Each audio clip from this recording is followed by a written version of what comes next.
Hey there, friends, and welcome back to season 2 of the Define Success podcast. I'm your host, Bailey Guy.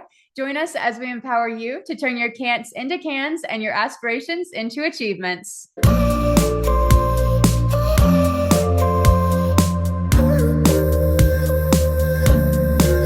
Hi, everyone, and welcome back to season 2 of Define Success. I'm here with Mr. Carl Dunn, the CEO of Pageantry magazine.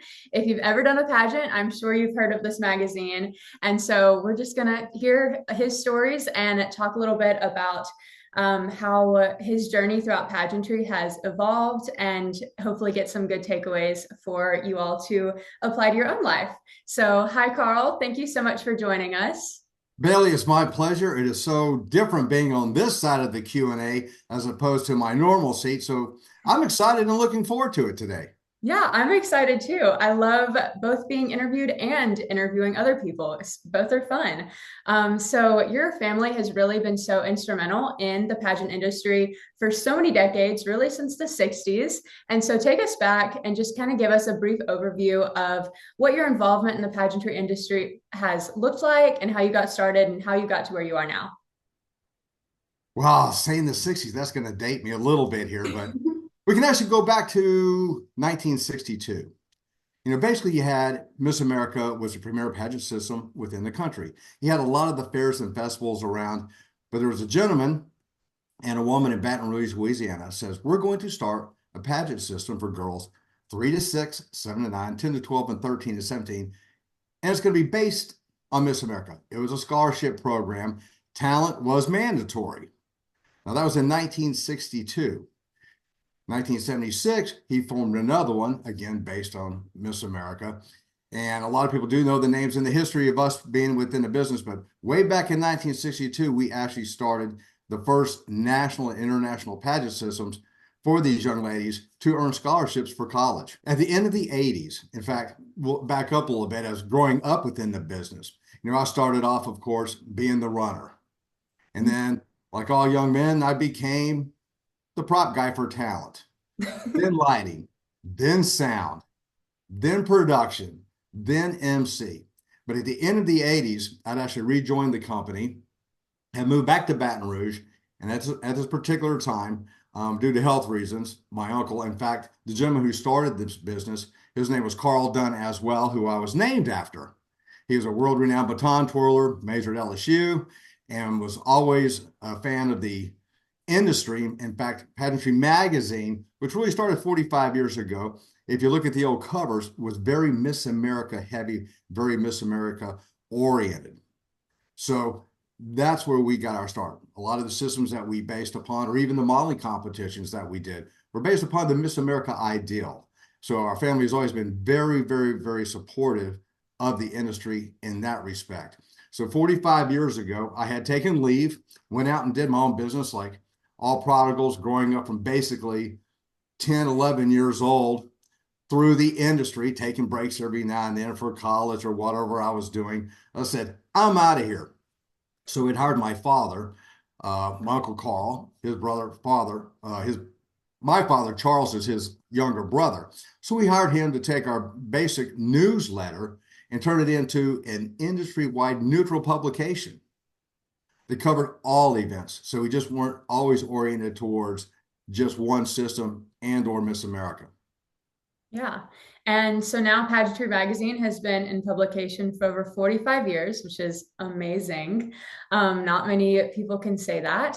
And so I'd love to know how you would say that you were able to maintain the relevance and staying so important and well known throughout an industry that has changed a lot in the decades and just with how media has changed. Wow, that's a great question. When I first returned back to the company in 1997, we were the only publication. And one of the things that we always tried to do was be neutral. But I was also inviting other systems. A lot of them have broken off of our two original ones. Of course, that helped expand the industry. So a lot of those that are still large and very well known today, we helped launch. But it was always trying to be fair and neutral and saying, this is an industry unlike any other that prepares these young women for life. Mm-hmm. I would tell my sons, look at these young ladies. College is paid for. They can speak in public. They have set goals. A lot of them already have their nonprofits, even at younger ages. They've become CEOs within any type of industry, whether it would be legal, politics. They even have their own nonprofits. So this has actually trained women, unlike any other industry that I can think of, whether it be from sports or Girl Scouts, Boy Scouts for the young men's side, etc. Pageantry has always been a stepping stone for people like yourself to understand what they want in life and to set goals to achieve them, unlike any other. Absolutely. I agree with everything you just now said. And that really is the value of pageants, is that even if you don't win the crown ever, the experience of going through it, the preparation and the life skills that you gain set you up for success in whatever is meant for you and whatever you end up pursuing in the future. And yeah, everyone can take something from their experience in pageants, even if it doesn't include a crown. But one of the other things that I would love to hear from you is your advice to someone who is wanting to create a brand for themselves. So Pageantry magazine has a very strong brand. It's very well known. And so what advice would you give to someone who is wanting to start their own personal brand? Be authentic. That is the best advice that I can do. But before you start pushing your brand, understand what it is that you want to promote. Understand who you are as a person. And there are many ways to do it, whether it be through Pageantry magazine. Since 1997, we were in the first 100 magazines. I believe we're like 96 worldwide that went digital. But now you have social media. And of course, a lot of it is social, not business media. But it is a way to get your name out there and your brand. But the biggest thing I can recommend is know who you are, know your audience, and be authentic. And always be positive, because there's enough negativity out there in the world. In this industry, again, and you're a part of it, and these young ladies that you're speaking to, or even young men nowadays, know who you are and be positive, because that's what we need. Yes, we're a niche market, but you can look across the political fields or anywhere else and see people who have come up within this industry, and they are the ones that are authentic. Look how many Miss Americas, where they're title holders, which we can name a bunch of them, or state title holders, have actually gone into politics to try to make a positive difference in this world. And that's what this industry does, unlike any other. Yeah. And to speak on the authenticity, I think a really tangible way for contestants to have that authenticity, and especially it goes right into their brand, is whatever their platform or CSI is, having that be something that you would be doing, even if you weren't doing a pageant, I think is one of the best ways to really test the authenticity of it. For example, mine is teaching goal setting skills. And I love goal setting. I could talk about it all day long. I love goals. I set goals every day. I love talking about goals. I love hearing other people's goals and helping them with it. And so it really is something that I could do, that I would be doing, and that I plan to continue doing, because I want to be a motivational speaker someday. And I'll be doing it in 20 years, 30 years. You'll be seeing me talk about goal setting still. And so I think that that is really where the authenticity can be tested, is seeing, would you still be doing this if it wasn't for the pageant? And so when finding a platform, don't just choose something that sounds good or that you have a loose connection to, but really choose something that you do have a passion for and that you're going to be excited about in 20 years, or even if you weren't competing. I wholeheartedly agree. In fact, one of the things when I'm doing the interviewing is when we do talk about their CSI, their platform, I usually ask them how long they have been involved in it, but why they got involved into it. Every now and then you do have the flavor of the week, the flavor of the year. Sometimes it's been bullying, sometimes it's been mental health, it's been this, it's been that, and everybody seems to gravitate towards that. But there's always that diamond in the rough who chooses something that you're always not aware of, that really brings something to your attention. I can't tell you how many times I've been amazed and learned something from young people like yourself, just with me interviewing them about what they are passionate about. But originally, what got them involved? What made them say, this is what I want to support, and this is what I want to bring to the public's attention? That is wonderful. Yeah. For sure. And speaking of some of those successful qualities that lead to being a good title holder, what would you say in your experience? Because you have interviewed countless title holders, Miss USA's, Miss America's, Miss Universe's, everyone in between. What would you say are some of the most consistent qualities that make up those successful title holders and things that they seem to possess? Again, I think it goes back to being authentic. But another main part is passion.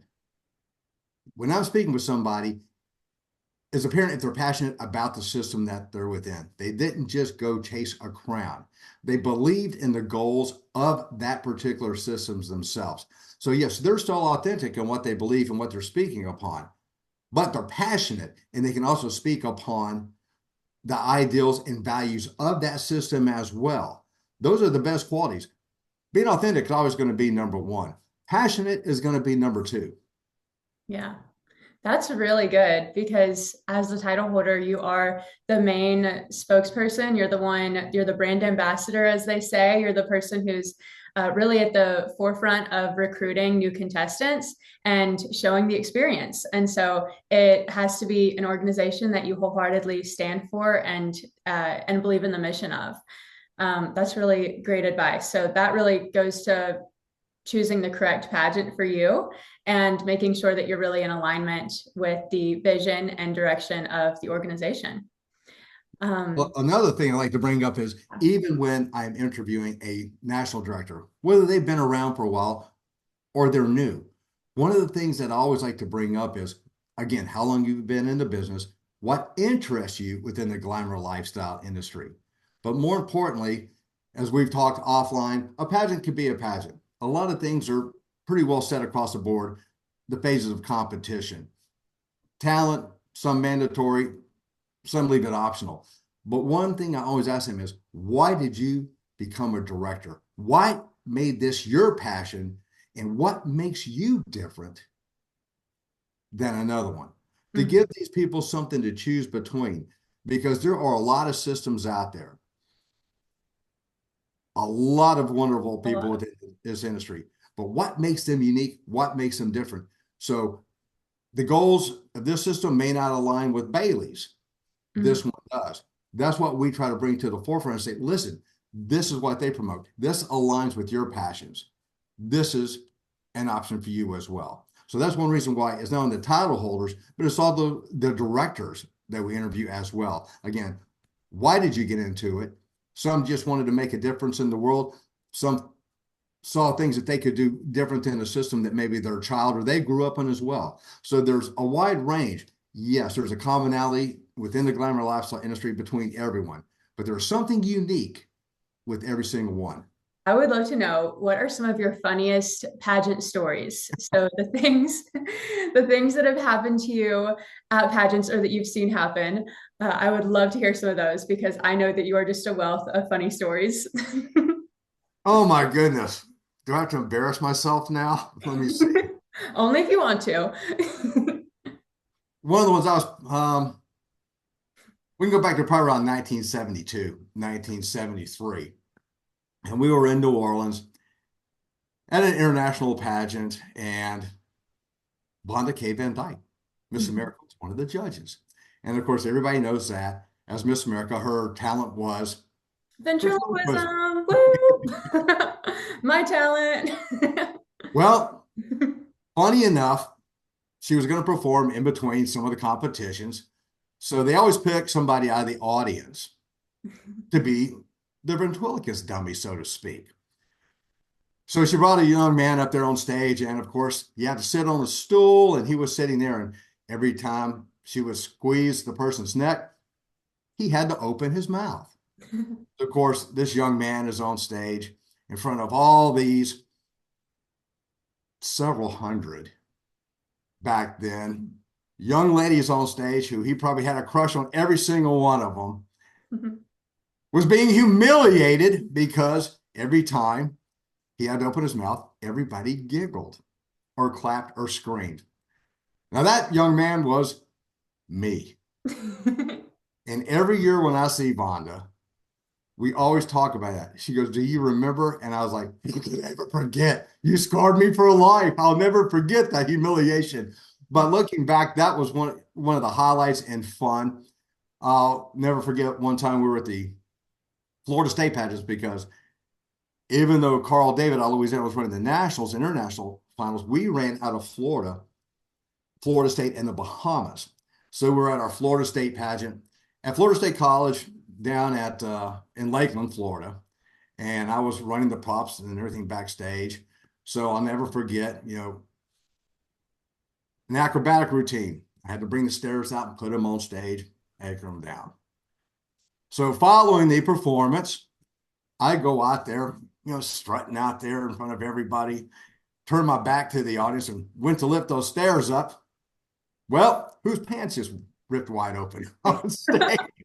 So there's a few. And of course, we've all been through the wardrobe malfunctions, etc. When you're producing a pageant, especially when you're at the national, or we would have 500 young ladies at our state pageants, and you're doing different things, but a lot of times they don't realize when the contestants have their time off at night, we're resetting the stage, repaying the stage, resetting all the equipment, everything else. And sometimes you don't get to bed for 36, 40 hours at times. They don't realize what goes on behind the scenes. What they see on stage, oh, that's the glamorous, that's the exciting part. But the real work is done backstage. I'll never forget, we were in Dallas, Texas, and at an international finals. And I was up in the lighting booth. And we'd turned a balcony into one of the areas. And I was sitting there running one of the spotlights and kind of dozed off. And all everybody heard was bang, and my shoe got knocked off as well to the bottom. So for about 5 minutes, everyone just stared up at me, and I could have kind of drifted back into the wall if I could. So there's lots of those, throughout my whole life. Again, just the amount of time from probably personally growing up around it in the 60s, but really being involved. When I moved down to Florida with my father in 1972 is when it was on a weekly, monthly, yearly basis. Yeah. Who would you say, I'm sure Vonda is definitely one of them, but who is a Miss America that has had the biggest impact on your life?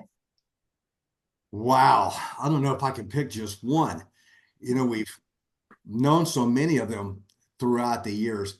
And me returning from the company after an 8-9 year hiatus, once getting out of the pageant production business and then coming back when my father and them asked me to come back and eventually take over Pageantry magazine, which is really part of Pageantry Talent and Entertainment Services.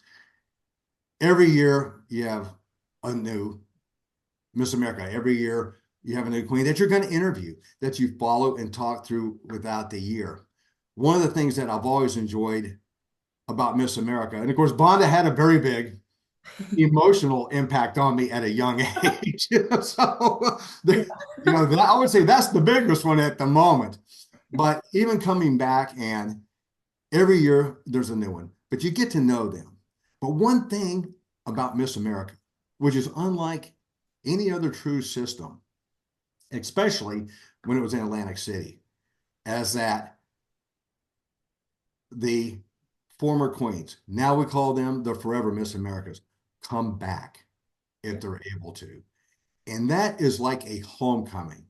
And even for me, every year it was getting the picture with Vonda or Jacqueline Mayer or Kaylani K. Rafko. It just goes on and on. And at the trade show, which we helped promote initially and helped found, you would have hundreds and hundreds and hundreds of people come by the booth just to take pictures with the queens.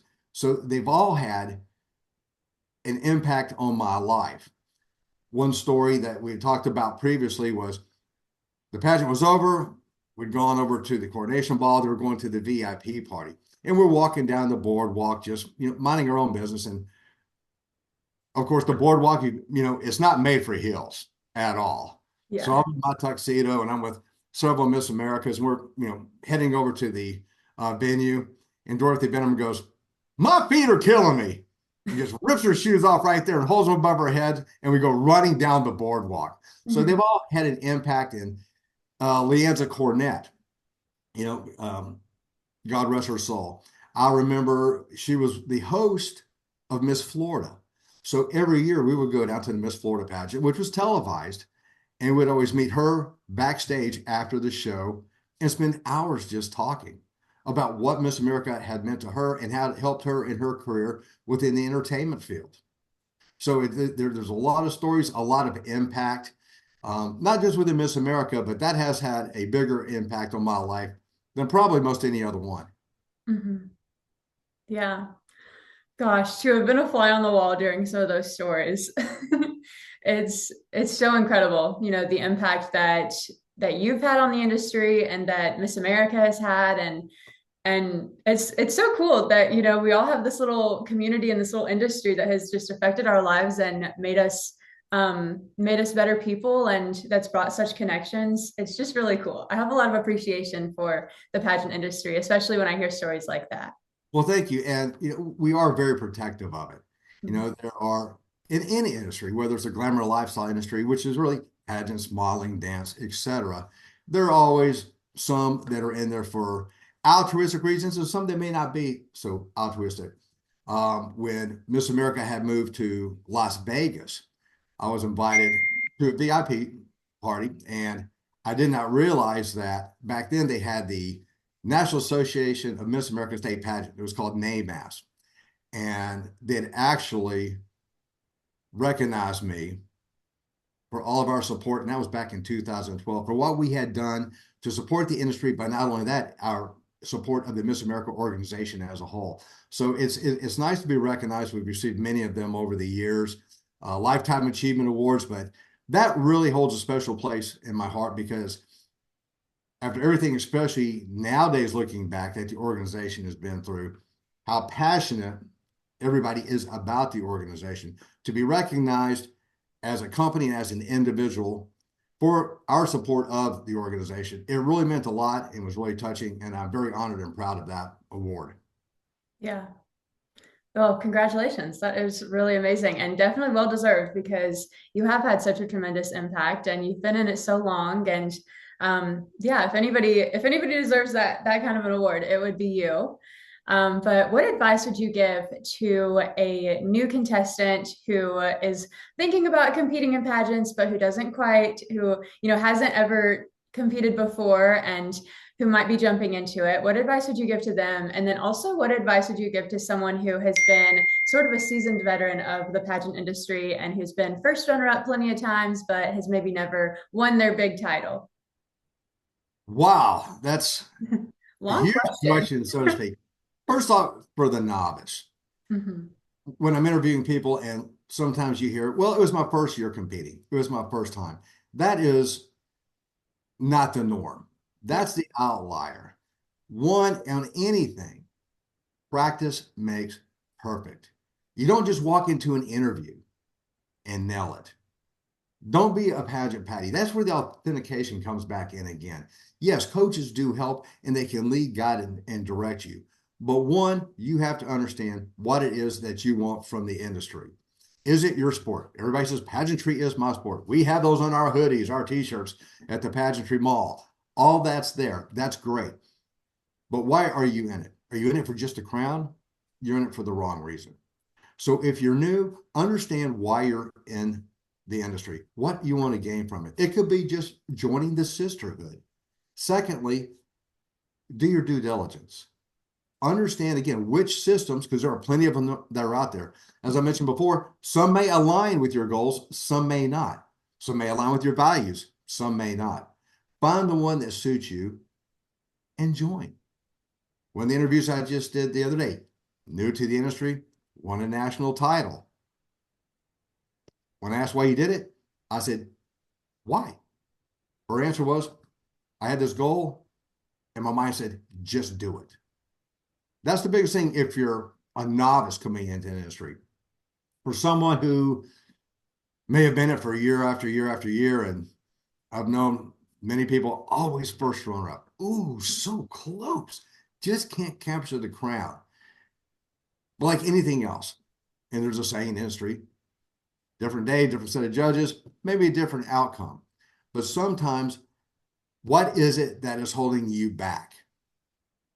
Could be the title presentation if it's a mandatory part of it, not an optional.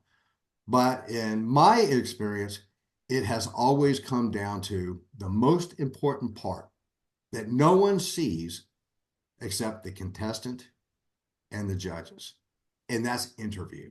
Mm-hmm. I've been in many interviews where they're very well spoken, but they don't answer the question because they've been taught to get a point across, whether it's their platform, and that's all fine and dandy. But a judge wants to get to know you as the person. Mm-hmm. They want to know an answer to a question, not just what you're passionate about. They will get to that probably within their questions, but interviews, they only go 3 to 5 minutes. There's not a whole lot of time in there to get to know you as a person. An interview, if you look anywhere across the board, that is a major part of that.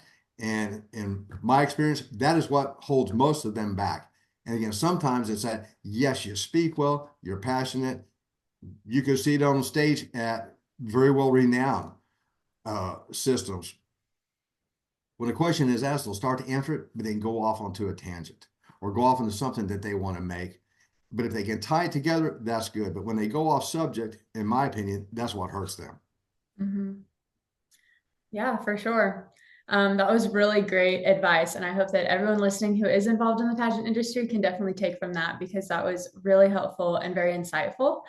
So my final question that I have is the inspiration behind the name of the podcast, but how do you define success? How do I find success?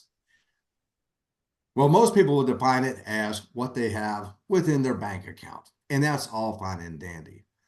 But to me, success is finding your passion and pursuing it at all cost. But success is also what you leave behind. I sometimes joke with my sons that, let's calm it down a bit. I'm at this age, there's more behind me than in front. To me, success is, how will you be remembered? Mm-hmm. What legacy are you leaving behind? And hopefully it's a positive legacy of an industry that we were passionate about, that helped young women like yourself and thousands, tens of thousands of others around the globe pursue their dreams, accomplish their dreams, and that makes them successful as well.